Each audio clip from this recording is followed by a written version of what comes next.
Wankawan TV1. Bismillahirrahmanirrahim. Assalamualaikum warahmatullahi wabarakatuh. Teman-teman kalian, dengan saya Edi Mulyadi dari Forum News Network FNN Bang di channel. Tapi kita keroyokan sekarang banyak nih.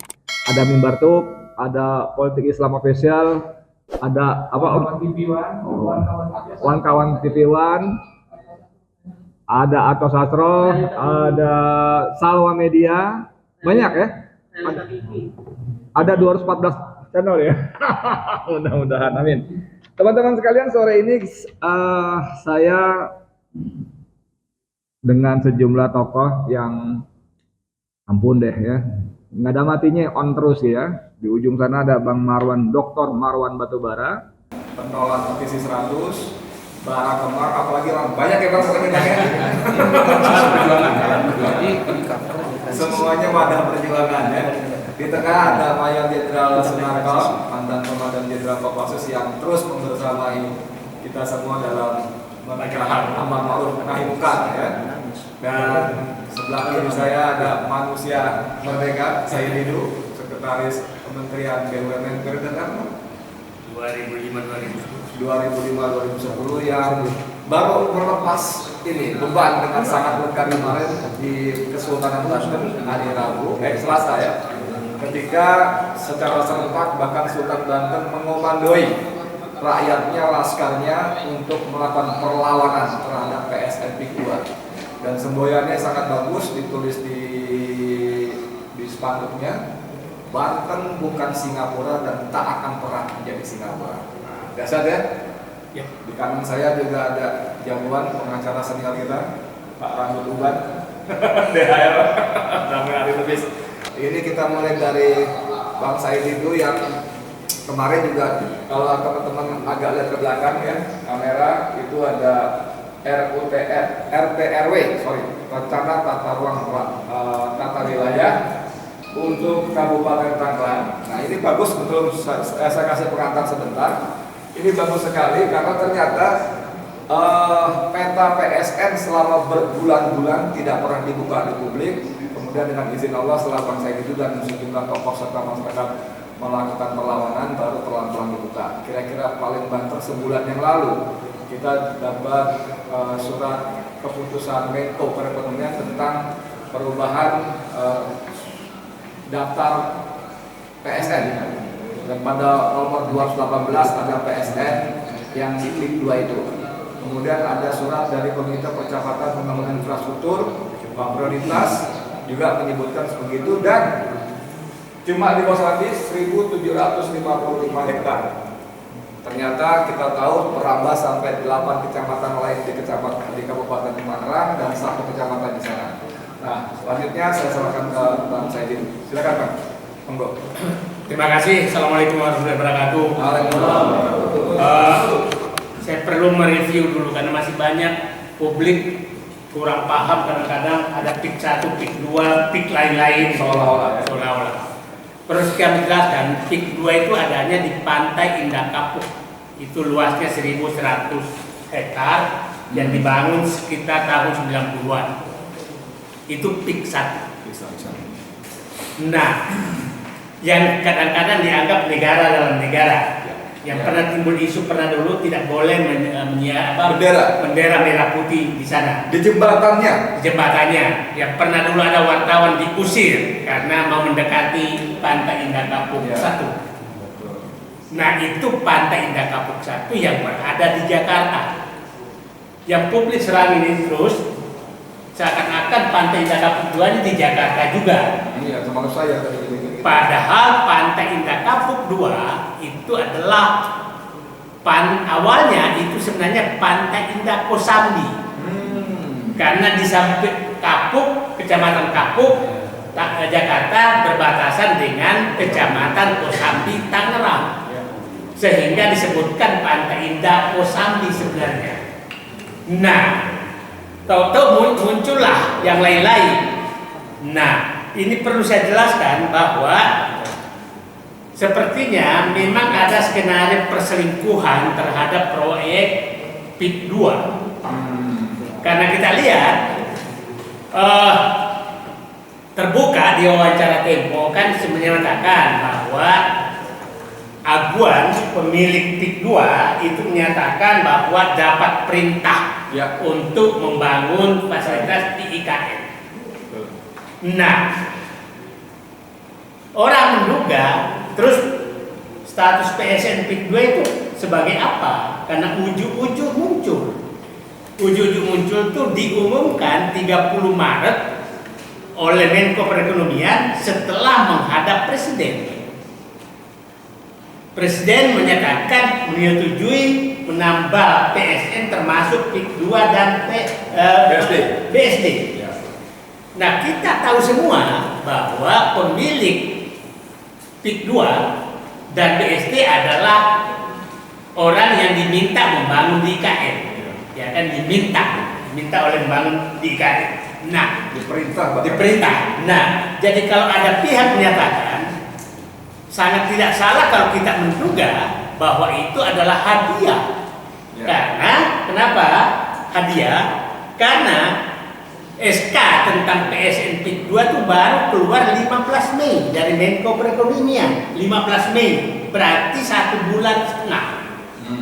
Ya kan? Maret 30 Maret sampai 15 Mei 1 bulan setengah baru keluar SK-nya. Tapi diumumkannya 2 hari setelah pengumuman pemenang Presiden Republik Indonesia Prabowo Subianto. Saya anggap wakil presiden nggak menang, jadi nggak usah sebutkan. Nah, baru 4 Juni pada saat itu saya sebagai orang yang paham di birokrasi, ini batasnya di mana PSN PIK 2 ini? Karena pada saat itu Pak Warawan BSD disebutkan kecamatannya sekian, di mana batasnya dan luasnya 52 hektar jelas. PIK 2 tidak dijelaskan batasnya di mana. Nah, setelah itu saya ke lokasi. Ini bulan Mei saya itu, 2 Mei saya pertama ke lokasi. Loh, kok sudah dipasang semua pelang PIK 2? Nanti saya jelaskan di peta pelang PIK 2 yang awalnya itu bukan PIK 2. Setelah dibuka PIK 2 diubah menjadi PIK 2 sampai ke Tanara Serang.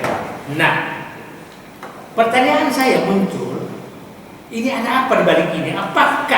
Pertanyaan saya, apakah ini termasuk semua PSN nih? Seluruh 9 kecamatan ini gitu kan? Itu kan pertanyaan saya muncul. Tapi dengan memasang pelang semua yang awalnya bukan PIK 2 sebagai wilayah PIK 2 dan terjadi pembangunan pada penggusuran masif setelah pengumuman itu. Nah, saya sudah menduga berarti pengembang PIK 2 ini memanfaatkan nama PSN untuk mengakui bahwa seluruh wilayah ini adalah PSN karena dia ganti pelangnya, dan seluruh aparat di bawah juga tahunya itu adalah PSN, sehingga seakan-akan nggak punya kewenangan lagi untuk mengatur. Nah, baru November, nanti saya lihat November, bayangkan mulai Maret ke November baru ada pernyataan pertama dari pemerintah bahwa PSN itu hanya di wilayah 1.755 hektar. Baru November oleh Menteri ATR BPN. Oke. Nah, perlu saya jelaskan di sini karena Menteri ATR BPN itu hanya menyatakan 1.705 hektar. Enggak, 1.705. Ya, perlu saya jelaskan. Ya, kenapa berukuran 200? Karena ada jalan arteri. Jalan arteri 200 hektar, jadi tidak ada salah. Jadi jalan satu publik beda 50 hektar, bukan 200 hektar. 5 dia. Ya, nah ada jalan arteri. Nah, sekarang, artinya, terus setelah itu keluarlah pernyataan dari wakil ketua DPD bahwa PSN itu hanya di wilayah 1.355 hektar, yang disebutkan nanti Doris, ketua DPD. Nah, muncul juga pernyataan dari sekretaris perusahaan dari Agus Rayu, dan menyatakan bahwa memang itu hanya di wilayah tersebut. Nah, yang perlu kita cermati bahwa saya punya keyakinan, memang punya keinginan bahwa ini harus diakui sebagai PSN semua. Begini, pada saat iklan pertama, sebelum PSN, itu kan menyatakan luas apa namanya, PIK 2 itu 2000-an hektar, 1000 sekian hektar. Nah, di situ dia naikkan menjadi 6000 hektar. Itu iklan videonya. Iklan videonya ada. Ada Pak Matra di sana. Nah, video yang alat-alat alutista itulah. Video iklan alutistanya Pak Narko. Nah, setelah itu ada pernyataan bahwa akan berkembang menjadi 35.000 hektar pada saat ada summit ekonomi apa itu yang dihadiri oleh. Nah, itu pernyataan resmi dari Agung Sedayu. Artinya memang ada niatan bahwa akan berkembang. Jadi adalah sangat tidak salah pernyataan saya dulu bahwa kalau ini dibiarkan maka bisa mencapai 100.000 hektar dan lebih luas dari Singapura. Karena dari pernyataan mereka saja mulai 22.000 naik ke 6.800 naik ke 35.000. Oke? Nah, November keluar. Nah, sekarang dugaan saya dulu bahwa kemungkinan kalau dia akui semua bahwa wilayah ini adalah PIK 2 semua, artinya benar-benar Banten habis. Tapi ternyata dia hanya mengakui bahwa PSN itu hanya di 1.775 hektar. Oke, saya ingin menjelaskan ke publik supaya paham di mana sih sebenarnya PSN itu. Kamera ya, tolong ya. Oke. Ya. Ini rencana tata ruang wilayah Kabupaten Tangerang 2011-2031. Artinya belum ada perubahan sampai sekarang. Oke, kita lihat wilayah-wilayah Tangerang ini Jakarta sini ya. Ini PIK 1 nih. PIK 1 sini. Ya. Ini PIK 2 nih, Sandi. Ini Teluk Naga. Nah, kita lihat ini semua yang hijau ini kan wilayah pertanian. Wilayah pertanian semua nih, yang hijau. Nah, ini wilayah pemukiman terbatas. Sampai, nah, pertanyaannya, artinya masih wilayah pertanian. Wilayah pertanian itu tidak boleh diubah sebelum ada perubahan rencana tata ruang. Saya ingin jelaskan, untuk membebaskan lahan ke publik, ke rakyat, itu kita harus memiliki satu rencana tata ruang wilayah. Yang kedua baru rencana tata ruang detil yang TRD, yang itu yang dikatakan Nusron Wahid belum punya sama sekali. Jangankan seluruh wilayah, nanti jelaskan di mana PSN itu. Yang ketiga baru namanya ada izin lokasi, baru boleh pembebasan. Nah, PIK 2 ini lucu, tiga-tiga di atas belum punya, tapi dia sudah membebaskan. Sakti. Dan memperalat aparat negara untuk melakukan itu, gitu kan? Ya akhirnya memperalat lah. Ya. Nah, ini dilakukan, artinya ada pelanggaran dong. Nanti bapak-bapak bahas. Nah, sekarang saya jelaskan di mana PSN itu sebenarnya supaya clear. Ini kita lihat ya, ini Jakarta, masuk kecamatan Kosambi. Ini kecamatan Teluk Naga yang videonya beredar naga-naga besar itu. Ini di sini Persib, Teluk Naga ini. Baru kecamatan Sukadiri, Paku Haji, ini masuk semua nih. Kemudian kecamatan Mau, Pronjo, ini Kemiri, baru Pekanbaru, baru di sini Tanah. Serang. Nah, ini masuk semua nih sebagai PIK 2 yang dikasih merek. 9 kecamatan. Oke? Nah, di mana anehnya? Ternyata keputusan pemerintah yang dimaksud PSN itu hanya satu ini A, ini D, ini wilayah yang wilayah reklamasi yang akan dijadikan sebagai ini adalah sirkuit internasional ini. Ini yang masuk PSN, yang ini pulau reklamasi. Ya, dekatnya batas PIK 2 dan PIK 1 supaya seluruh Indonesia paham. Nah, sekarang ini luasnya 217 hektar. Oke? Nah, sekarang di mana lagi? Jadi ini sebenarnya berpencar mana-mana. Yang A ini Taman Bhinneka. Taman Bhinneka itu ada di sini. Ini Taman Bhinneka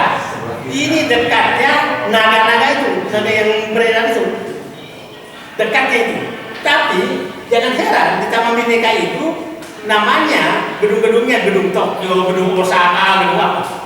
Jadi seakan-akan Indonesia nanti hanya ada taman Merdeka di tengah kemewahan dunia. Nah itu kira-kira taman Merdeka itu ada di hanya 54 hektar. 54 hektar. Berapa luas hotel-hotel yang ada di sana yang pakai nama internasional? Terbayang oleh kita taman Merdeka dikelilingi oleh nama-nama itu. Oke? Supaya paham ini ini di sini nih.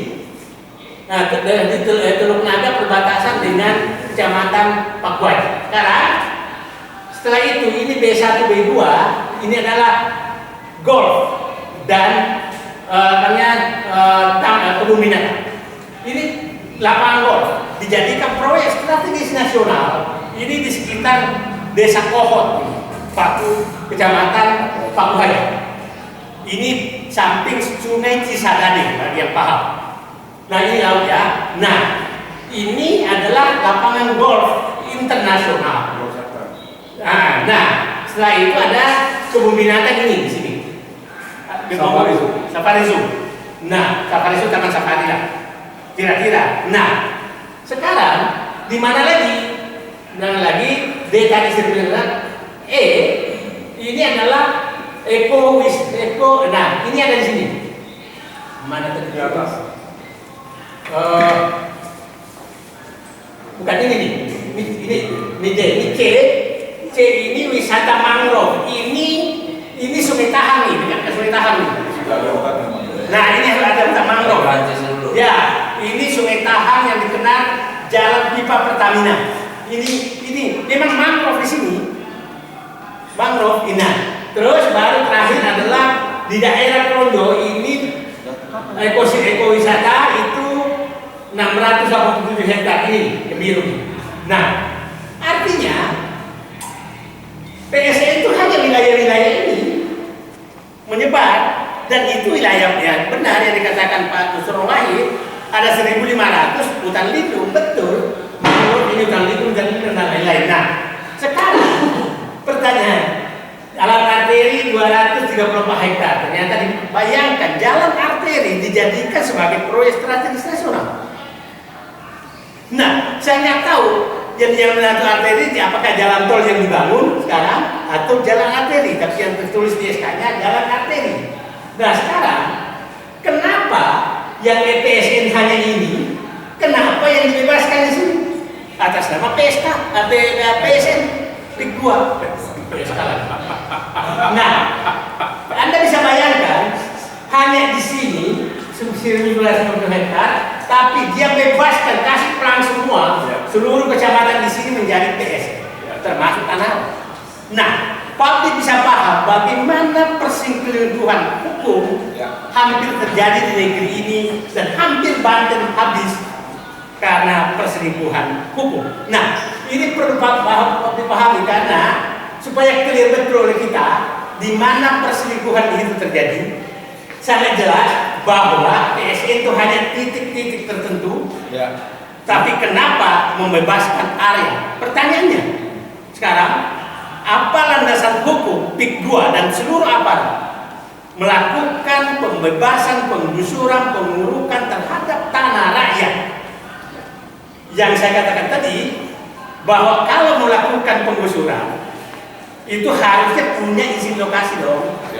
Izin lokasi lahir dari RUTDR, RRT. RUTRD lahir RUTW wilayah. RUTW-nya ada aja belum ada, kok udah melakukan penggusuran dan pengurukan.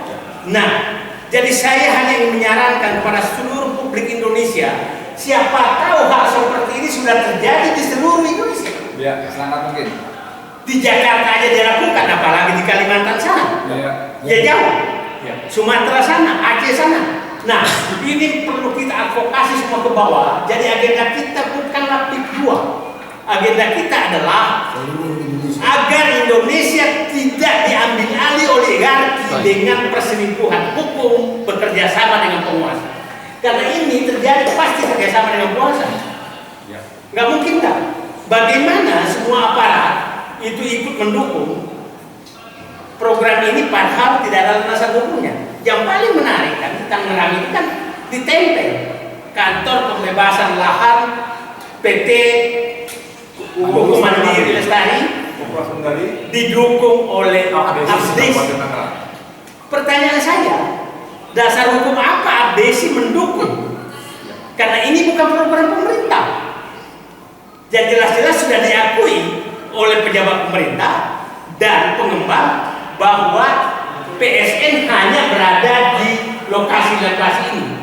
Jadi semua pembebasan di luar lokasi itu bukanlah PSN dan itu proyek pemerintah swasta. Artinya, karena lahan ini lahan negara sebagai besar, maka sebenarnya tidak ada pembebasan lahan 1 meter pun atas nama PSN.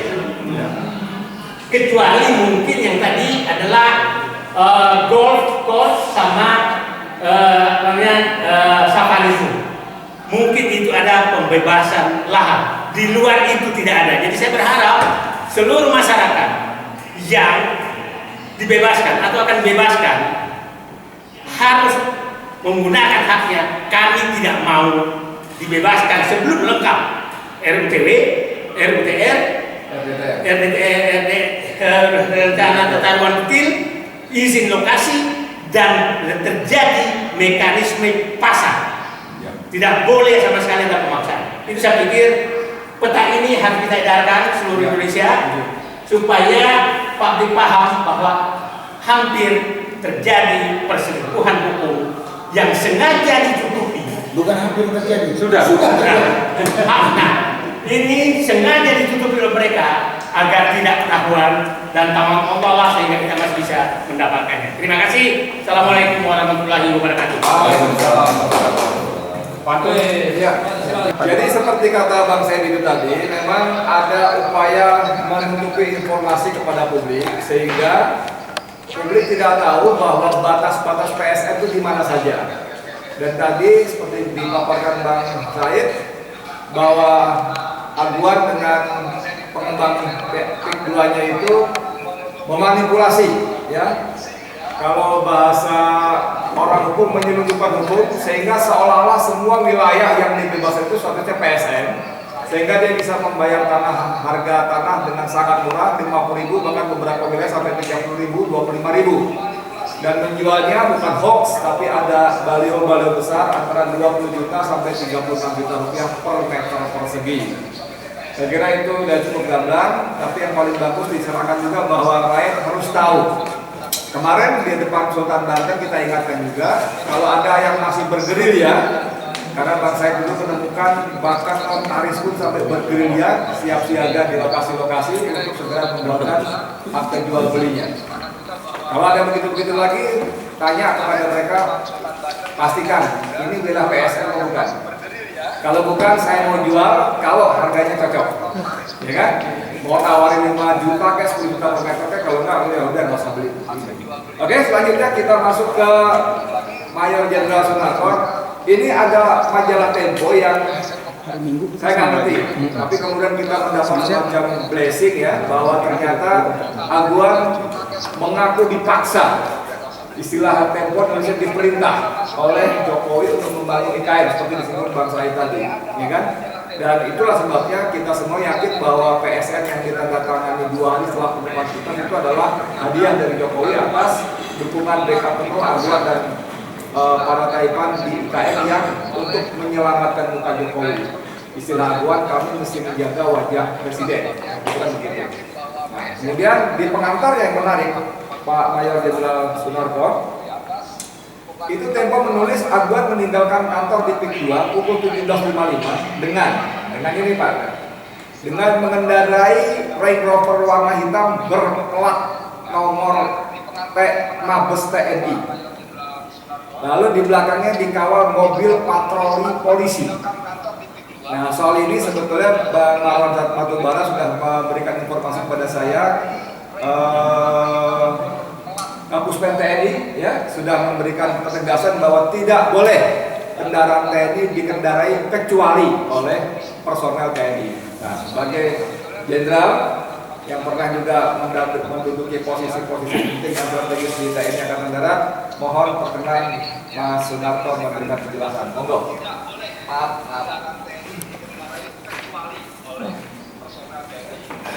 Terima kasih Pak Edi. Assalamualaikum warahmatullahi wabarakatuh. Satu pertanyaan tadi dari Pak Edi.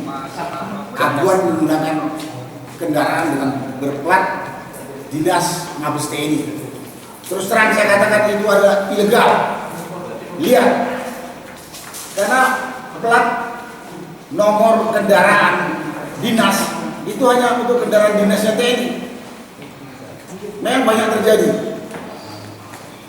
terjadi yang menyalahgunakan ini. Tapi singkat saya katakan, kalau ada orang sipil atau non personil TNI menggunakan mobil, ya mobil apa ya? Bukan mobil dinas dengan plat dinas, itu liar, itu ilegal. Aturannya itu hanya dipakai oleh personel TNI. Bahkan drivernya itu juga SIM-nya harus SIM TNI. Jadi tidak boleh berplat dinas, drivernya itu SIM yang dari kepolisian, nggak boleh, itu melanggar hukum. Nah itu saya sampaikan, lebih jelas. Jadi kalau ada orang sipil bukan tentara menggunakan mobil preman dengan plat dinas, apalagi yang setir itu kelihatan sekali. Ya dulu pernah terjadi wanita yang setir kan. Ada kemudian terjadi lagi pakai celana pendek digunakan tertangkap. Itu liar, itu ilegal. Jadi kalau dia dapat nomor itu pasti ada oknum. Ya mungkin buat orang-orang tertentu pakai plat nomor mobil TNI itu gagah gitu. Atau takut dia kalau ada sweeping atau ada razia, supaya menghindari itu dia pakai itu. Tapi sekali lagi itu liar dan ilegal. Itu yang saya tahu aturan waktu saya masih dinas, dan saya tahu itu masih berlaku sampai saat ini. Itu yang bisa saya jawab. Ya, Bentar. ya. Jadi Pak Jenderal, ini kan sudah bukan rahasia lagi bahwa Aguan ini salah satu oligarki yang bahkan terjadi ikon. Bahkan di depan terbuka pun yang mengatakan mulut saya adalah undang-undang. Ya, kemarin di Kesultanan Banten ada korbannya. Nah ini sekaligus penepis nih. Kan dihembus-hembuskan oleh mereka bahwa saya Saidudin mengobarkan semangat rasialisme, ya, mempertentangkan antara Cina dan pribumi. Maksud saya WNI keturunan dan pribumi. Ternyata kemarin hadir di acara Kesultanan Banten itu seorang WNI keturunan Chinese juga yang tanah dirampas, dia dipenjara dan sebagainya, dan itu karena perkasanya Aguan dengan aparat hukumnya. Nah, pertanyaan saya dalam konteks saudara tadi, biasanya pengusaha yang menggunakan mobil dinas aparat, entah TNI atau Polri itu satu saja, entah kendaraan TNI saja atau polisi saja, kebanyakan polisi, Tapi pada titik Aguan dia bisa naik mobil TNI dan dikawal oleh Polri. Ini kan apa kita bisa terjemahkan sebagai pesan kepada publik, woi, gua udah kuasa ini, gua institusi penting ini. Yang macam-macam sama gua loh, mulut gua undang-undang. Monggo. Tadi sudah saya jawab, kendaraan Land Cruiser yang dipakai dengan nomor TNI itu liar dan ilegal. Rank over malahan. Tapi yang di belakang kendaraan berplat polisi atau kendaraan polisi? Yang di TNI kendaraan TNI, yang awal kendaraan polisi. Kan dia berarti itu menunjuk kepada publik. Nah, kalau dia bawa kendaraan polisi dikawal oleh polisi, memang saya tahu orang-orang tertentu ada yang meminta pengawalan kepada polisi. Ada. Kalau itu dia minta sesuai prosedur. Oh gitu. Kalau dia minta pengawalan kepada polisi, saya ini banyak musuh saya. Tolong kawal. Saya banyak harta saya. Tolong kawal saya. Ya ada undang-undang yang mengizinkan itu. Kalau polisi ya? Kalau polisi, memang dia untuk pengaman itu satu. Kemudian yang kedua, kalau Aguan berani mengatakan mulut saya ini undang-undang, itu bangsa. Tapi kalau mulut saya ini undang-undang di rumah tangga saya dan di perusahaan saya, silakan. Tapi kalau kepada publik itu sombong dan bangsa. Nggak ada itu. Presiden aja nggak boleh ngomong gitu. Etikanya nggak boleh. Karena sudah ada undang-undang yang mengatur. Jika mulut saya undang-undang, pada publik itu bangsa. Bajingan. Tapi kalau di rumah tangga dia, menurut saya ini undang-undang di sini. Ya, mau nggak silakan. Di perusahaan dia punya silakan. Tapi kalau dia udah di publik, presiden aja nggak boleh begitu. Ingat saya ini Raja Prancis dulu. Menurut saya undang-undang besoknya berapa lama boleh digantung dipancung. Itu yang berkaitan dengan undang-undang tadi. Kemudian saya mungkin menambahkan secara singkat apa yang dikatakan oleh Pak Saidin tadi. Dari penjelasan Pak Saidin tadi kita udah jelas, simpel saja. Tadi Pak Saidin rinci banget. Mungkin orang payah. Kalau saya cuma lihat skep Menko tentang penetapan PSN, situ ada PIK 2 dengan BSD. Kemudian ada surat dari Ketua Komite Percepatan Pembangunan Infrastruktur Prioritas. Di situ jelas yang disampaikan oleh Pak Saidin tadi. Kalau dijumlahkan cuma 1.755 hektar yang tadi daerah bisa katakan.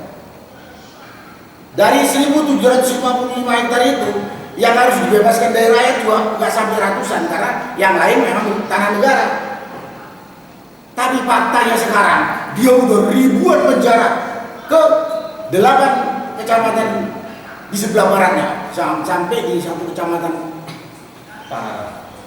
Tanah Serang. Kalau kata Pak Saidin tadi itu perselingkuhan hukum.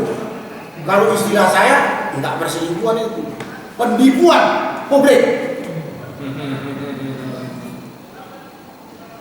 pembohongan kepada publik, termasuk kepada negara. Nah, di sini yang harus disampaikan, yang ngasih perintah, yang mengasih izin kepada ASD Aguan ini, Menko kan, yang menetapkan jumlahnya 1.755 juga pejabat pemerintahan. Masa dia tidak melakukan kontrol terhadap apa yang dikerjakan oleh Aguan? Woi, lu kok kerjakan lebih dari 1.755? Jadi sebetulnya pemerintah yang memberikan izin itu bersalah karena tidak melakukan kontrol terhadap perintah dia. Sedang Aguannya udah jelas rakus dan menipu tadi saya katakan. Menipu tadi, saya kira menipu yang ngasih perintah, yang ngasih keputusan, dan menipu rakyat yang puluhan ribu itu. Udah silakan, kalau ada yang suka ditipu, ya nggak apa-apa. Tapi saya bukan melihat itu. Dengan menipu ini, dia kemudian menjolimi rakyat. Menjolimi rakyat, yang tadi dikatakan, sampai ke penjara ke 8 kecamatan berikutnya. Ini PSN, kau jual, harus. Dan bekerja sama dengan aparat. Ini adalah pengkhianat aparat desa, aparat desi, termasuk polisi. Karena saya katakan polisi, saya pernah dapat laporan, dilaporin polisi Sungai di Keruk, udah terima aja. Terus saya dapat informasi, termasuk tadi dari rekamannya seorang pemilik lahan, kemudian dia etnis Tionghoa, Cina. Saya sama orang tua saya sudah 30 tahun di situ. 35 tahun. 35 tahun, punya sertifikat saya digagalkan. Dan ini kerjasama antara aparat kepolisian dengan sama BPN. Ini adalah pengkhianat-pengkhianatnya, penindas rakyat. Banyak. Dan itu banyak. Saya dapat laporan pernah, ada seseorang habis menghadap Pak Saidin ini, besok yang dipanggil sama polisi. Kau ngapain? Kau masih keterangan apa sama Saidin? Nanti Bapak dipanggil juga. Sebelahnya. Ini kan keterlaluan. Ini kan keterlaluan. Penindasan ini yang saya tidak mau. Jadi ini begitu kekuatan, mungkin kekuatan terus lihat kekuatan uangnya Aguan bisa mengkooptasi aparat desa sampai kecamatan, aparat keamanan dan instansi terkait. Ikut tunduk.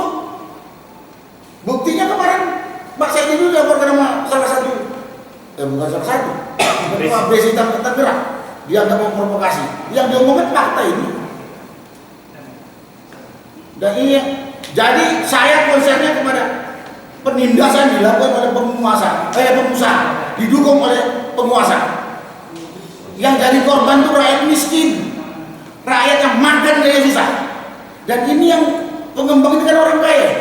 Apa enaknya jadi kaya hasil merampok orang miskin? Dan penguasa nggak melihat itu. Oke, saya tadi baru lihat polisi apa dia saya. TNI pun sudah saya salahkan ini. TNI itu nggak buta, nggak tuli, nggak tolong. Melihat seperti itu diam saja. Saya bekas prajurit TNI juga. Saya bekas komandan Kodim, saya bekas komandan Korem. Saya juga bekas panglima Kodam. Saya tahu aparat saya itu. Kalau lihat polisi kan diingatkanlah baik-baik. Kalau lihat aparat yang ingatkanlah baik-baik. Sudah ada Babinsa.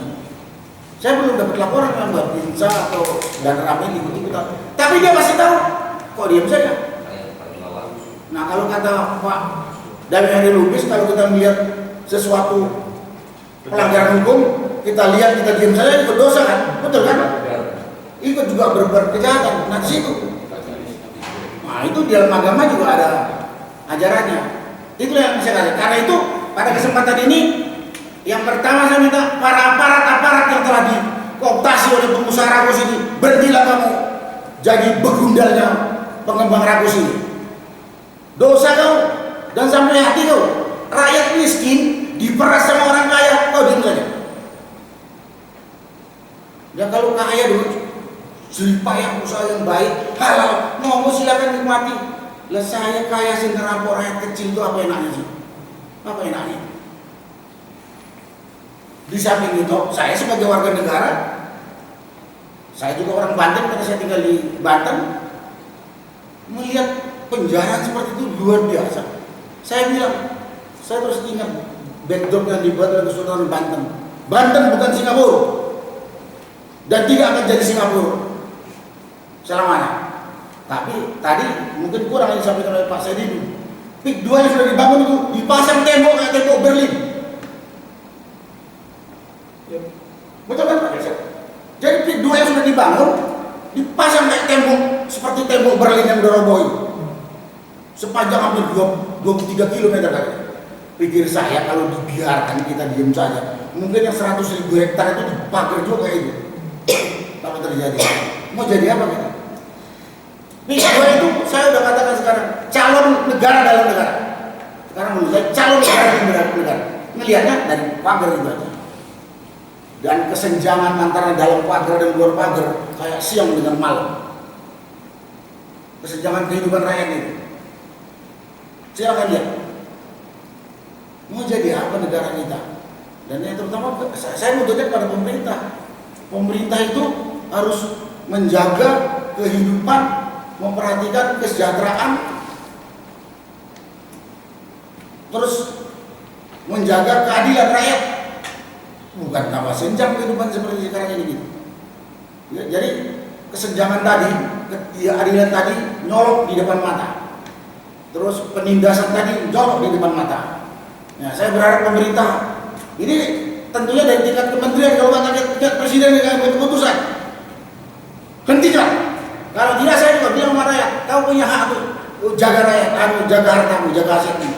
Kalau ada yang rampok, lawan. Urusan mati, urusan Tuhan. Enggak. Tapi mempertahankan hak kita, kewajiban. Urusan mati, urusan Tuhan. Penindasan benar di depan mata. Jadi, udah. Kemudian pada pengembang, jangan rakus banget lah kau. Mati kau nanti sebentar nggak bisa kau bawa ke harta. Ini benar-benar kondisinya kayak gitu. Jadi intinya yang mau saya sampaikan pada kesempatan ini, coba pemerintah yang menempatkan diri sebagai aparat pemerintah sesuai dengan norma tupoksi masing-masing. Pengembang, kau boleh saja mau kaya, tapi bukan menindas orang lain. Lakukan langkah-langkah yang benar. Tadi sudah dikatakan, kalau di luar PSN, kalau mau ada jual belilah sesuai dengan aturan yang berlaku umum. Kalau mau beli, tergantung penjual. Oh mau harga sekian, kalau nggak mau silakan. Nah ini yang perlu saya sampaikan. Mudah-mudahan ini dengar pemerintah maupun rakyat. Rakyatnya jangan takut juga untuk menjaga haknya. Kalau kita takut, kita bodoh, dimakan sama orang-orang rakus ini. Itulah yang perlu saya sampaikan. Terima kasih. Saya update deh kalau gitu bener materi jauh.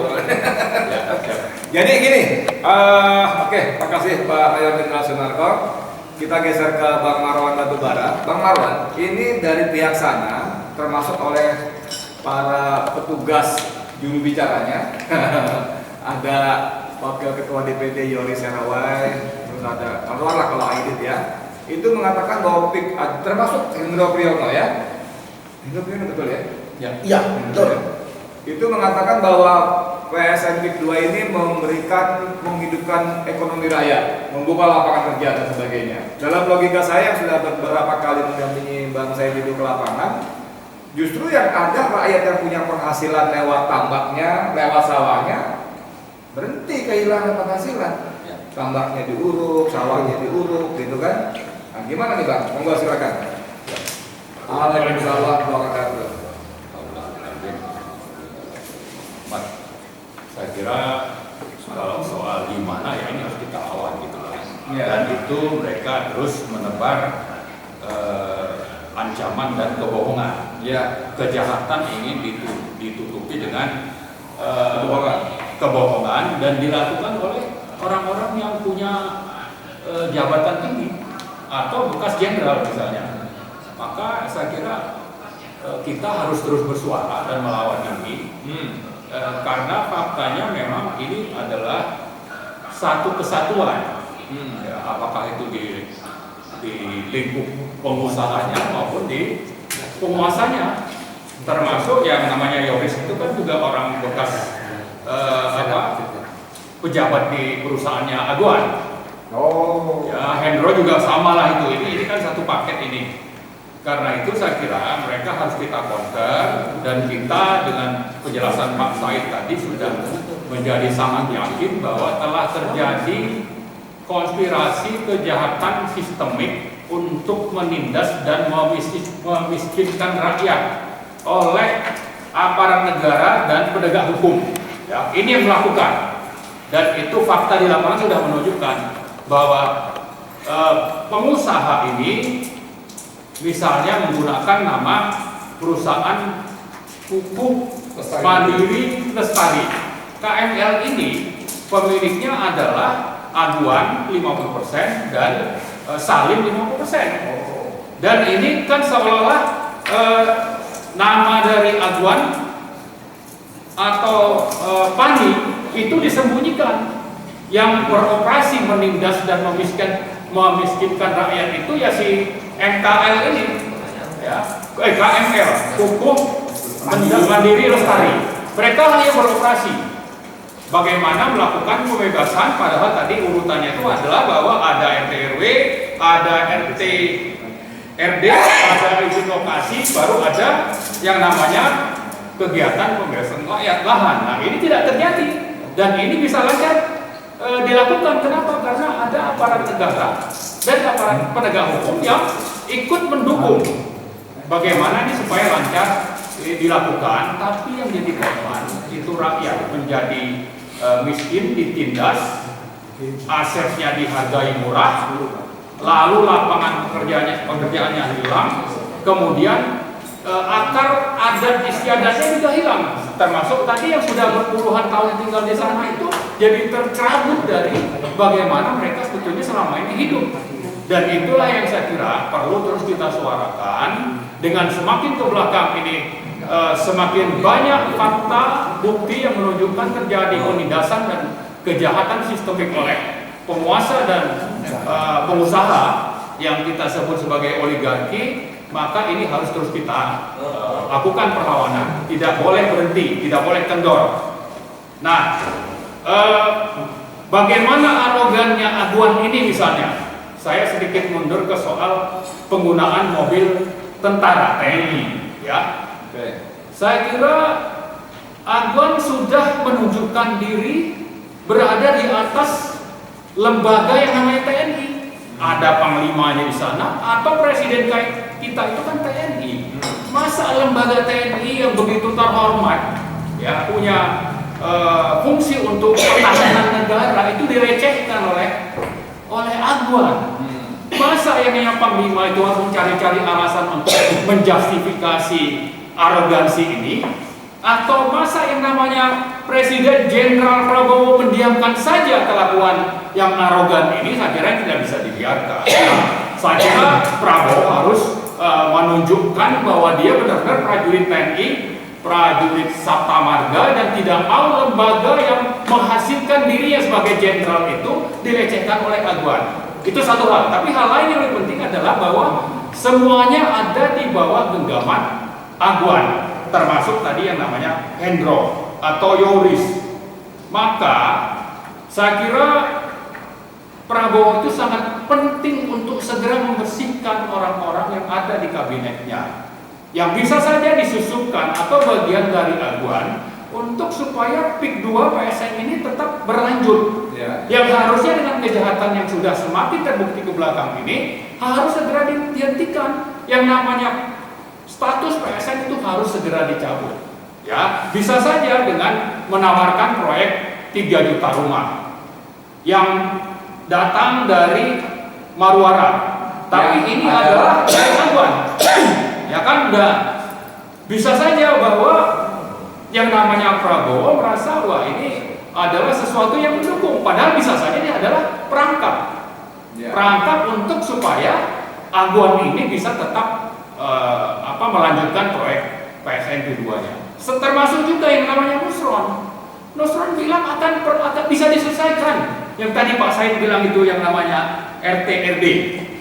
Ya kan, akan melakukan rapat koordinasi lintas kementerian dari RH, dari Kehutanan, ya, dari Kementerian Keuangan mungkin yang relevan juga, untuk dengan begitu akhirnya status tadi diperoleh. Padahal harusnya urutannya kan jelas, harus ada izin lokasi dulu, baru boleh ada pembebasan lahan. Tapi yang dilakukan itu sudah melanggar dan harusnya ada sanksi dan harus dihentikan dulu, bukan seperti yang ditawarkan oleh Nusron untuk nanti akan diselesaikan. Nah, menteri ini juga perlu nih hati-hati Prabowo, karena ini berada di bawah lingkungan Golkar. Golkar itu ada siapa? Ada Airlangga yang menerbitkan Permenko nomor 6 2024 sebagai payung hukum untuk PSN, PIK 2 dan 13 PSN lain yang milik swasta. Jadi karena itu saya kira kita akan terus bersuara di samping membangkitkan kesadaran dan perlawanan rakyat. Kita juga mengingatkan Prabowo untuk menegakkan hukum, berada di garis depan, dan jangan sampai terkecoh oleh menteri-menteri yang disusupkan atau merupakan bagian dari Aguan untuk tetap dipertahankan PSN PIK 2. Nah, saya juga ingin menghimbau kita semua bahwa tanggal 13 Desember yang akan datang, hari Jumat, sekitar jam 13.30, kita akan melakukan aksi di depan kantor Airlangga. Ya, teman-teman Ormas dari Banten itu akan ikut berpartisipasi, termasuk juga dari APP TNI. Ya, teman-teman alumni dari UI, dari ITB, dan dari mahasiswa akan hadir untuk menuntut supaya status PSN PIK 2 itu segera dicabut.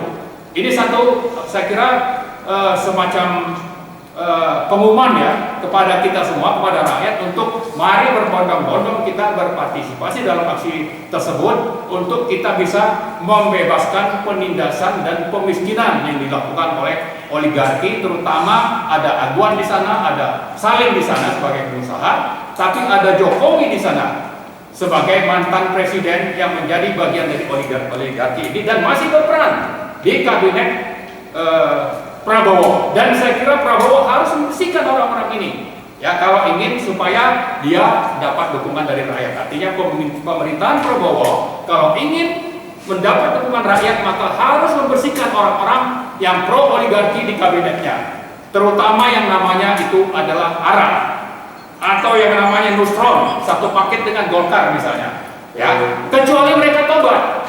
Termasuk juga di DPR, partai-partai itu harus berani bersuara, jangan diam saja dan jangan mau terus menjadi korban cengkraman atau penyanderaan oleh Jokowi.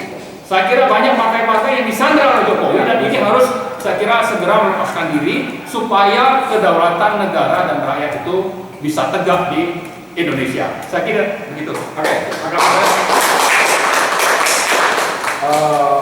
gimana? Geser lagi saya. Ya.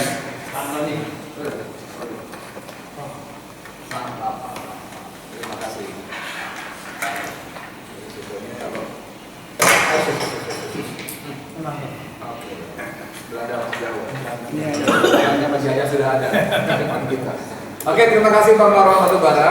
Sekarang kita beralih ke Dr. Antoni Budiawan. Sebelum nanti beliau mungkin sudah siapkan bahan-bahannya, saya mau tanya soal defisit fiskal nih, Pak Antoni. Kan Bang Said itu mengatakan bahwa ada sekitar 10.000 hektar aset negara yang kemungkinan kemungkinan beralih fungsi atau beralih kepemilikan, yaitu jalan-jalan desa, segala macam, irigasi, kemudian sungai, pantai-pantai, bahkan laut dan pagar segala macam. Nah, pertanyaannya kan itu kan harusnya dibayar. Ya, pertama, kalau dibayar berapa nilainya? Siapa yang terima? Itu nilainya berapa itu? Saya pernah dapat satu kopi surat dari pemerintah bahwa ada seorang pengusaha yang membebaskan sebuah kawasan di Jakarta. Itu dia harus membayar jalan MHT, tahu MHT ya, 1 meter terus ke sana itu ya. Itu udah nggak cuma beberapa hektar saja dan dia membayar lebih dari sekian miliar gitu. Nah, saya kebayangkan kalau betul angkanya sampai 10.000 hektar dan itu tidak jelas, itu berapa nilainya di sana. Dan kalau dibayar misalnya 1 juta per meter rupiah saja, ya kan pajaknya berapa? Itu dulu deh, nanti kita kembangkan lagi. Monggo, silakan. Terima kasih Bang Edi. Ini perlu kalkulasi, tapi kisaran aja, kisaran. Iya. Tapi sebelum itu saya ingin memberikan perspektif terhadap PSN ini sendiri. Oke. Jadi kita semua sudah bersuara sejak awal bahwa PSN PIK 2 Rempang, BSD, termasuk lagi Nadro Wadas, itu adalah PSN yang bermasalah, PSN yang melanggar hukum. Pertama adalah PSN tahun 2000 ditentukan oleh Perpres saja sejak awal dari tahun 2016. Tidak ada rujukan undang-undang. Nah, ini sudah bermasalah. Bukan omnibus law ya, undang-undangnya? Belum. Lalu pada saat itu tidak ada sama sekali rujukan undang. Pokoknya Perpres ujung-ujung ada PSN. Lalu kemudian dibuatlah payung hukum yang Undang-Undang Cipta Kerja. Justru. Oke. Nah, dari situ undang-undangnya ini bermasalah, ya, inkonstitusional.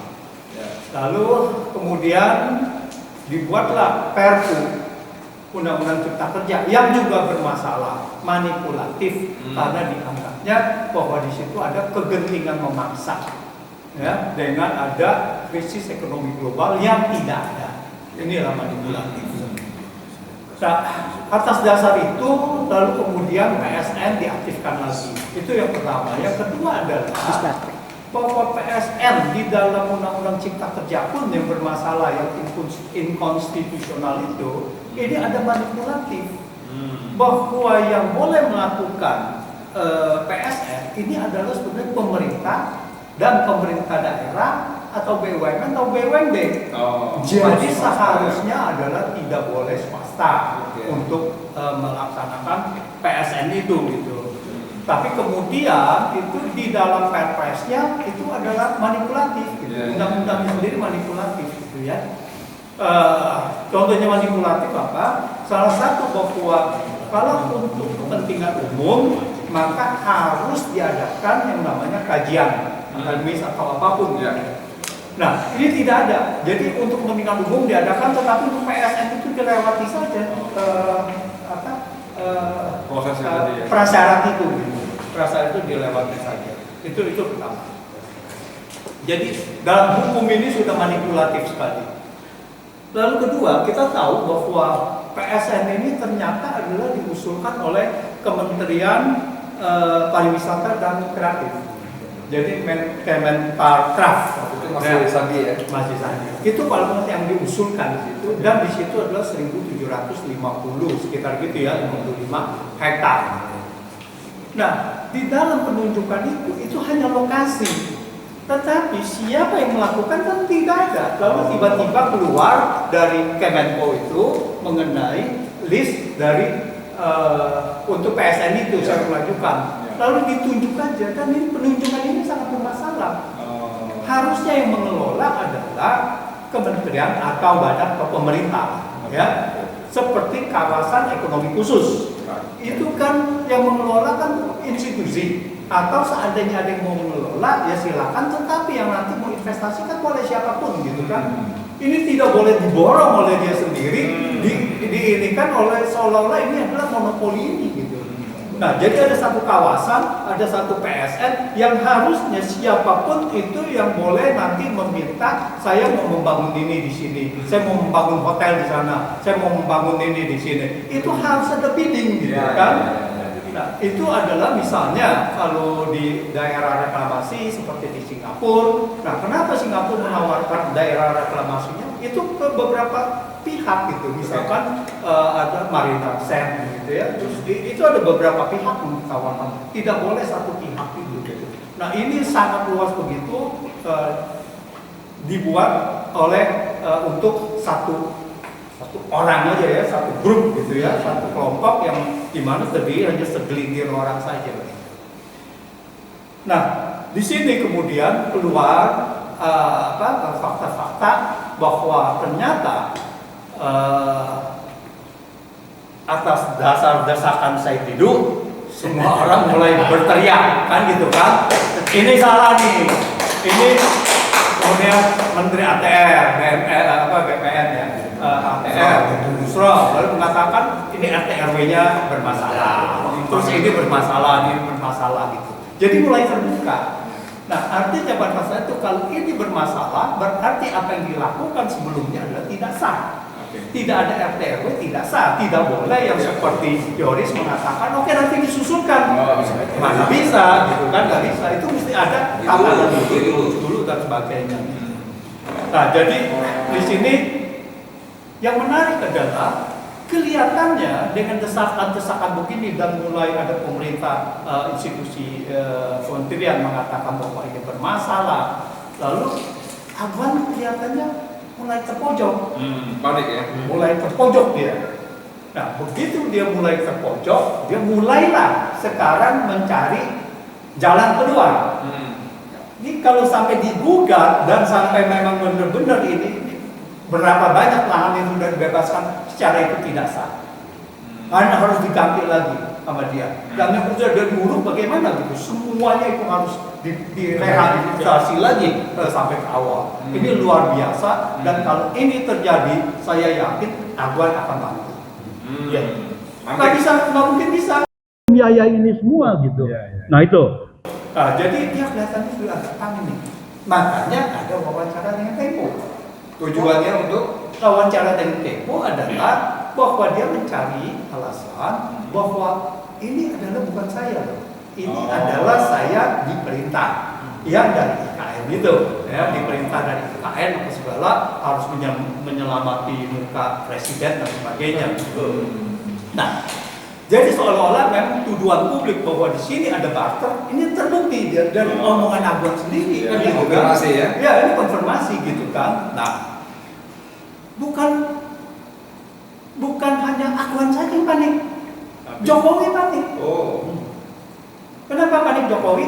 Tanggal 7 dia menemui Prabowo. Tanggal 7 Desember makan malam. Dia kan menemui Prabowo kan. Nah, apa yang ditemui Prabowo? Apa dia mau jadi ketum? Kan tak mungkin dia minta untuk menjadi ketua umum seperti yang beredar lah ya, untuk Golkar lah, untuk Gerindra, segala gitu, PDP. Nggak mungkin gitu. Yang saya melihat, kalau dugaan saya adalah di sini adalah kepanikan. Dia minta perlindungan. Prabowo, tolong dong ini diredam gitu. Ini menteri Anda ini sudah bicara begini nih, ini membahayakan, ya gitu kan. Dia minta ke situ gitu. Dugaan ini ya? Ya, dugaan saya ke situ. Tapi apa yang terjadi? Prabowo menjawabnya dengan mutasi 300 pati. Ada hubungan itu? Iya dong, itu kan dipreteli. Jenderal-jenderal Jokowi kan dipreteli di situ kan. Di sini kan harus melihat ada satu kesatuan. Nah, artinya di sini Aguan panik, minta backingan juga itu, lalu dia sudah menyalahi Jokowi. Jokowi panik, minta backup dari Prabowo. Kelihatannya Prabowo tidak menjawab itu. Kelihatannya Prabowo meneruskan dengan mempreteli juga Jokowi juga. Nah, ini yang menarik. Menarik. Ya, jadi kita lihat bahwa ini permainan dalam ini Jadi kericuhan-kericuhan yang Jokowi sebabkan, ya ini sudah semakin terbuka dan dia semakin terpojok, dan mudah-mudahan ya gugatan-gugatan dari teman-teman yang lainnya, ijazah palsu lah atau mulai naik lagi, mudah-mudahan ini akan mendapatkan tempat lagi di situ dan hukum akan berjalan dengan sebagaimana mestinya. Jadi saya rasa terkait dengan PSN begitu, jadi apakah ada kerugian negara dan sebagainya, itu sebetulnya jauh lebih ini. Kalau PSN tidak jadi, itu berarti akan dikembalikan, ya kan? Akan dikembalikan. Tetapi rehabilitasi dari tanah rakyat ini akan menjadi masalah, akan menjadi masalah besar. Dan saya pikir ini akan menjadi musibah bagi Aguan. Ya, makasih banyak. Terima kasih. Dokter. Ya, sebentar. Jadi menarik sekali teman-teman kalian ini Dr. Antoni Budiawan ini saya nggak nyangka juga, biasanya dia fokus di ekonomi, bakatnya saya fiskal, tapi ternyata dia nyerempet di politik yang buat saya abai, selama ini abai, teman-teman lain nggak tahu ya, tapi abai, tapi itu menarik betul dan itu menunjukkan bahwa ada korelasi yang sangat bagus. Nanti setelah Bang Said, saya minta Bang Maron sebagai penutup untuk saya simpan pertanyaan saya nanti. Ya. Izin ya, maksud izin mulai kan Alden nanya sama Koko. Tapi ini dulu. Saya hanya begini, ini seperti kata-kata saya terakhir tadi, bahwa PIK 2 ini hanyalah pintu masuk untuk menertibkan seluruh penggusuran tanah rakyat di seluruh Indonesia yang dilakukan oligarki yang bekerja sama dengan penguasa. Ini hanya pintu ini, bukan berarti selesai PIK 2 yang selesai. Kita harus lihat Rempang, Kalimantan, kita harus lihat Surabaya, kita harus lihat yang lain. Lampung. Tapi kita Lampung, karena kita sudah tahu sekarang ini adalah petanya seperti ini. Peta perampokan rakyat, tanah rakyat oleh oligarki seperti ini. Dan kita harus ingat bahwa seluruh penjajahan di dunia ini adalah awalnya pengambilan tanah rakyat. Itu yang intinya, bukan yang lain. Nah, tidak ada penjajahan yang bukan diawali oleh pengambilan tanah rakyat. Jadi kita harus katakan PIK 2 adalah pengibaran bendera oleh oligarki untuk menjajah Indonesia. Itu Awal kolonialis. Nah, saya 30 tahun lebih dalam birokrasi. Kalau ada 3 menteri yang sudah bicara suatu hal dan arahnya sama, itu bisa dipastikan bahwa itu arahan presiden. 3 menteri yang arahnya sama tentang PIK 2 itu nusron menyatakan ada pelanggaran. Kemudian Menko Perekonomian menyatakan ini harus dievaluasi. Menpera yang dikenal dekat dengan PIK 2 menyatakan tidak boleh bangun negara dalam negara. Yes. Jadi seperti yang dikatakan Pak Antoni tadi, sepertinya mereka diharapkan pilihan mau melawan pemerintahan Prabowo dengan ngotot bahwa dia nggak salah, atau mau mencari korban lain. Kira-kira itu yang sedang terjadi. Jadi kalau wawancara Aguan di sini, saya membacanya bahwa dia memilih tidak melawan pemerintah. Dia tidak memilih, mending mengorbankan bekas pemerintah. Bekas pemerintah. Kira-kira itu bacaan saya. Nah, dengan mencoba mengingat, maka semua akan terbuka. Apa yang terjadi di Rempang pasti akan terbuka. Coba bayangkan Rempang yang mau dibangun itu adalah pabrik kaca, tapi namanya juga ekoturisme. Coba bayangkan, itu namanya juga ekoturisme. Jadi menurut saya suatu saat juga Sandiaga Uno teman baik saya. Tapi Pak Sandiaga juga suatu saat kita harus undang lo bicara. Kenapa Kementerian Bapak dijadikan bungkus terus untuk mengusur rakyat? Lombok juga sama kan? Mandalika, bukan Mandalika, yang apa namanya? Pulau Komodo. Oh iya. Nah, jadi menurut saya udah biasakan, mau teman mau apa, kalau salah sebutkanlah namanya, nggak usah takut-takut. Jadi 3 yang harus kita jaga, saya dekat sekali Mas Adi. Apakah mau ditekan atau inisiatif? Kalau ditekan, ya tanggung jawab presiden dong, ya kan Pak? 3, PSN yang saya anggap isinya menggusur rakyat yang dibungkus dengan ekoturism adalah Pulau Komodo, Rempang, Pit 2. Yang jelas-jelas bukan bayar ke pabrik kaca dari Cina kok dia kasih ekoturism. Ada satu lagi Pak. Apa lagi? Namanya kawasan industri hijau Kalimantan Utara. Ya. Kaltara ya. Kaltara. Oh, pokoknya dibungkus. Surabaya juga. Surabaya. Ya, tapi itu bukan ekoturism. Yang saya katakan ekoturism. Oke. Ekoturism.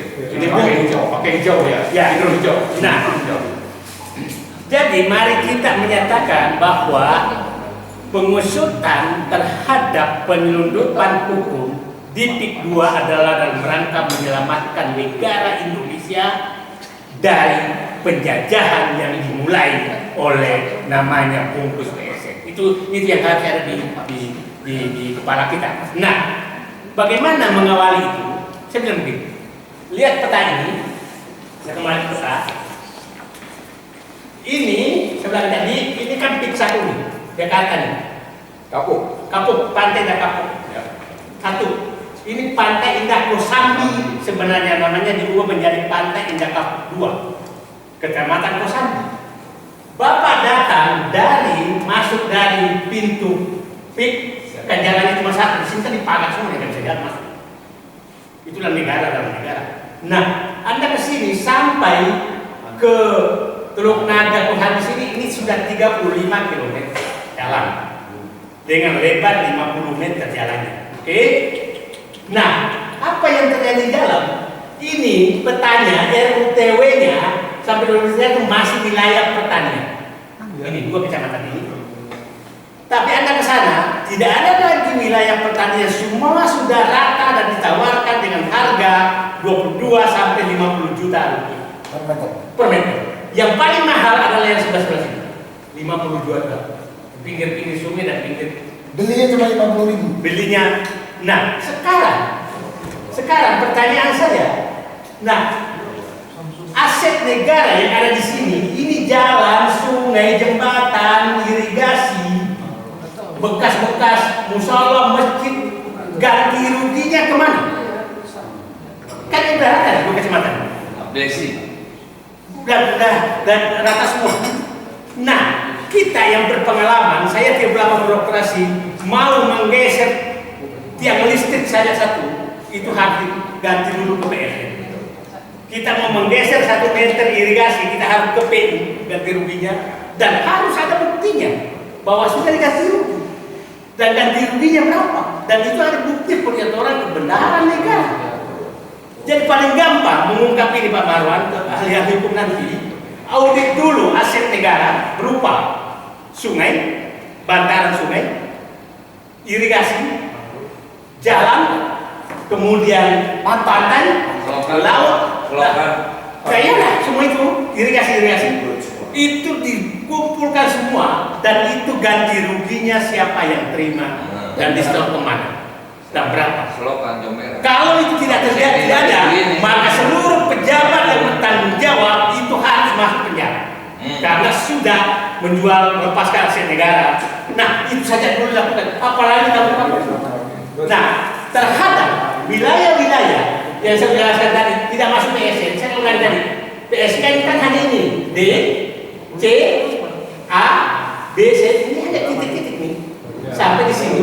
Nah, sementara pembebasan sudah terjadi di sini, itu harus diusut karena tidak punya landasan hukum sama sekali untuk melakukan penggusuran rakyat dan karena RUTW-nya masih wilayah pertanian.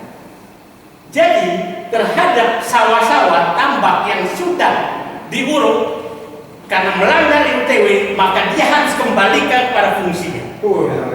Ya, karena melanggar undang-undang. Saya insinyur, bekas ketua umum Persatuan Insinyur Indonesia, tapi saya tidak bodoh hukum, jadi kira-kira begitu. Tapi tidak pintar juga. Nah, jadi itu saja menurut saya agenda bapak-bapak semua. Sekali lagi saya ulangi, cara kita menyelesaikan ini adalah cara untuk menyelesaikan masalah ini di seluruh Indonesia, agar tidak lagi terjadi perampokan, penjajahan diawali oleh perampokan oleh oligarki. Saya ulangi, penjajahan Indonesia yang diawali oleh perampokan oleh oligarki bekerja sama dengan penguasa. Terima kasih, itu saja. Oke, teman-teman sekalian, saya kasih Bang Marwan karena sepertinya bahwa semua perjuangan kita ini tanda kutip tidak perlu dilakukan atau menjadi sangat mudah kalau ada sikap tegas pemerintah dan presiden, ya kan? Walaupun tadi gambaran yang diceritakan Bang Antoni dan Bang Said itu sangat seru ya, kalau dia harus reklamasi, ya kan, rehabilitasi segala macam akan membuat abuan bangkrut. Nah, Bang Said itu sudah pernah membuat semacam pernyataan berterima kasih kepada Presiden Prabowo Subianto karena telah menugaskan 3 menterinya untuk cawe-cawe di bidang ini, yang menurut beliau tadi kalau 3 menteri ngomong senada berarti arahan perintah dari Presiden. Cuma pada kesempatan itu lama kemudian Bang Marwan artikel meragukan bahwa itu cuma gimmick, cuma retorika segala macam. 4 menteri ternyata Mendes, Yandi, betul. Nah, saya mau menagih Bang Marwan apakah masih konsisten dengan ketidakyakinannya ketika suasana sudah semacam seperti ini, ditambah lapor-laporan Tempo yang aguan istilah tadi lebih memilih pemerintah baru ketimbang bekas pemerintah, begitu kan ya. Mari Bang Marwan nanti sekaligus tutup oleh Pak Suharto. Silakan, singkat saja, sudah jam 5 lebih soalnya. Ya,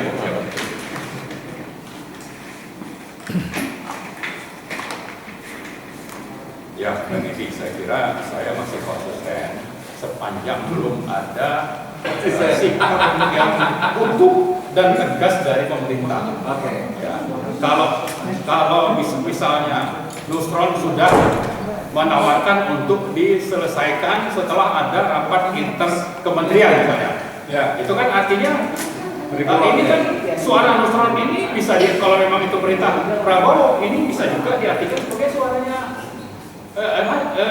suaranya Prabowo untuk ada kompromi. Nah, maka saya tetap menyatakan ya, kita kan bisa banyak begini, bisa saja ini memang strategi. Pak Said itu saya kira bukan tidak tulus lah bilang begitu ya. Itu kan cuma basa-basi ya. Kita masih sama lah sikapnya bahwa ini harus tuntas, buktikan dengan keputusan di lapangan yang bisa diterima oleh rakyat, oleh publik dan sesuai dengan hukum yang berlaku. Nah, satu hal yang perlu kita catat adalah bahwa kenapa sampai aguan itu berani muncul dan apa yang dimuat di Tempo, ini kan sesuatu yang coba untuk mencari-cari alasan lolos dari jerat hukum sambil mencari-cari kambing hitam. Salah satu disebutkan bahwa ini ada mafia karena ada proyek, mafia bergerak, ya kan? Padahal yang membebaskan lahan itu yang perusahaannya dia juga gitu. Kuku Mandiri Lestari. KLM itu tadi saya sebutkan pemilik sahamnya Aguan dan Salim 50-50. Mafianya ya dia gitu. Jadi jangan bilang bahwa ada mafia sehingga dia bisa bersih dari gugatan kita di awal bahwa dia adalah penjahatnya. Yang harus kita minta pertanggungjawaban bahwa kerugian rakyat itu bukan cuma lahan atau rumah atau mata pencaharian, tapi juga secara moral ini harus ada kompensasi. Ya, jadi karena itu lebih lanjut juga adalah bahwa bukan saja kita tuntut dari Prabowo sikap yang tegas. Salah satu tunjukkanlah bahwa lewat Erlangga terbitkan pembatalan PSN PIK 2 misalnya. Rembang itu begitu bergejolak diterbitkan Permenko nomor 3 2023 bulan Agustus, bulan September karena status PSN itu sudah tidak ada lagi perlawanan rakyat di Rembang. Ya, itu tidak ada karena memang jauh dari kita dan kita tidak mengikuti. Nah, saya kira untuk PIK 2 ini kita harus terus melanjutkan perlawanan karena ini sudah sangat nyata kejahatannya. Nah, lebih lanjut lagi bahwa kalau sudah ada putusan pencabutan PSN dari pemerintah lewat Permenko, maka DPR ya tadi Pak saya bilang investigasi ini akan bisa terlaksana misalnya lewat adanya pansus PIK 2 di DPR ya, ada audit investigatif istilahnya untuk menunjukkan di mana saja pelanggarannya. Nah di sini kita menantang DPR untuk apa? Untuk lepas dari cengkeraman oligarki terutama Azwan dan Jokowi. Dan Prabowo saya kira bisa berada di depan lewat Gerindra misalnya atau partai-partai lain yang mendukung, apakah itu yang namanya PKS, Nasdem, kemudian PAN ya, untuk segera bentuk itu yang namanya pansus PIK 2 supaya terjadi sinkronisasi keputusan Prabowo mencampur PSN, tapi sekaligus mencari siapa nih penjahatnya, membuktikan penjahatnya kita sudah tahu. Dan si Azwan ini nantang juga proses hukum katanya. Dia sebut ada mafia. Lalu coba dibuka di depan hukum katanya. Padahal hukum itu ada di genggamannya Azwan dan itu sudah banyak buktinya di lapangan seperti yang dialami teman kita di Cengkareng Timur kalau tidak salah punya tanah. Itu dia yang punya tanah tapi surat bisa dimanipulasi, malah dia masuk penjara yang namanya Pak Budi Harjo. Itu sudah faktual. Jadi kalau nantang untuk ada proses hukum oleh Azwan, sebetulnya itu sesuatu yang dia berani lakukan itu karena semuanya ada di bawah genggamannya Azwan. Jadi tadi saya ingatkan lagi, TNI aja dia kenapa berani pakai mobil TNI untuk menunjukkan bahwa saya ini lebih kuat dibanding yang namanya negara tadi atau dibanding namanya TNI. Karena itu coba Pak Prabowo ini lawan ini arogansi dari Azwan ini dan coba untuk cari cara supaya lolos dari gugatan yang akan terus kita lakukan. Saya kira itu. Terima kasih. Oke, langsung ke Narko sambil menutup sekalian. Terima kasih Pak Edi. Kalau saya diminta penutup, saya cuma pada kesempatan ini yang mengimbau kepada pengusaha dan penguasa atau oligark yang selama ini menjolimi lahan tanah Banten. Hentikan semua kegiatan dan aktivitas penggusuran. Hentikan. Sambil menunggu keputusan pemerintah mau diapakan. Yang kedua, kepada rakyat pemilik lahan, jagalah lahan saudara-saudara. Nggak usah takut dengan kelompok-kelompok preman ini. Itu kampung halaman kita. Yang namanya preman itu bukan hanya preman yang preman ya. Aparat keamanan yang jadi backingnya oligarki ini juga preman itu. Aparat abdesi yang kemudian menjolimi rakyat itu preman juga itu. Gak usah takut dengan mereka, tapi rakyat juga harus kompak, bersatu. Rakyat kompak bersatu. Kita akan dukung. Dan kita ini mendukung. Dan kepada bapak-bapak ibu sekalian, kami ini bukan kurang kerjaan, tapi karena peduli yang ada penindasan di depan mata. Saya ingat nasihatnya Ustadz Edi Mulyadi.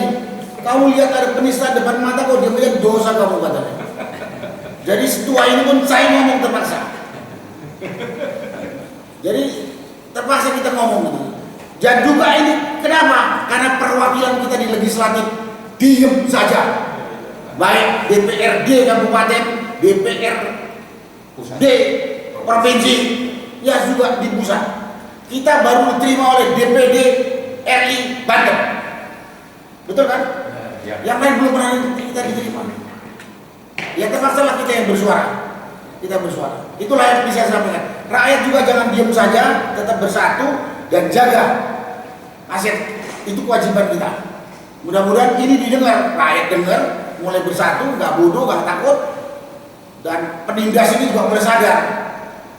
Banyak-banyak harta nggak bisa kau bawa juga. Kalau yang non muslim paling jas saja, paling berharga. Kalau yang muslim tuh kain putih aja bawa ke kuburan ini.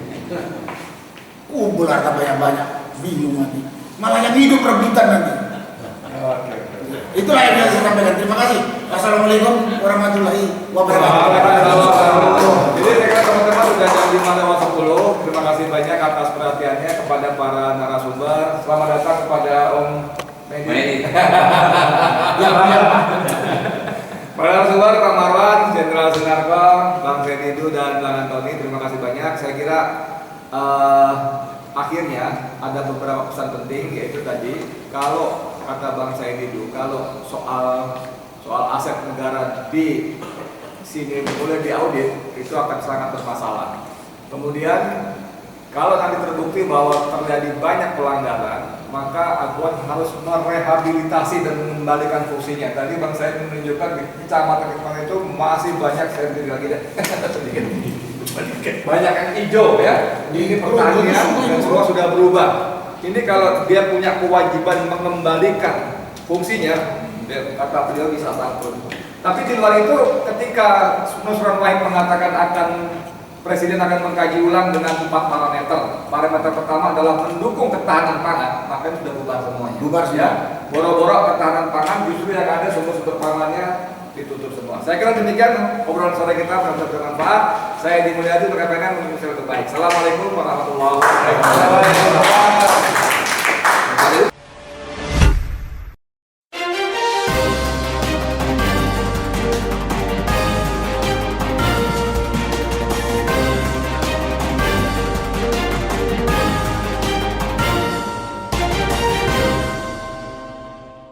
One Kawan TV 1